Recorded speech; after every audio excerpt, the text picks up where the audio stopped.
అంటే అక్కడికి మళ్ళీ భయం వేస్తుంది నాకు. యాడికి అమ్మ అమ్మ అమ్మ దగ్గరికి వచ్చా.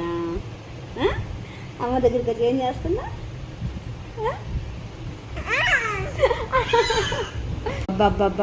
ఏమి గోళ పడుకోవా? నిద్ర రావట్లా?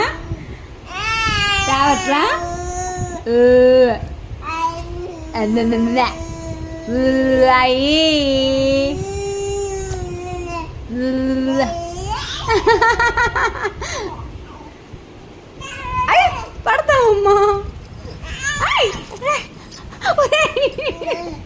ఈ సాహసాలు ఏంటిరా నా కొడక? అమ్మా అమ్మ నాకు భయం వేస్తుందిరా. నువ్వు ఇంకా వస్తుంది బొజ్జో, ఇంకా బొజ్జో అమ్మా, బొజ్జో అమ్మా. మళ్ళీ లేచాడమ్మా, మళ్ళీ లేచాడమ్మా.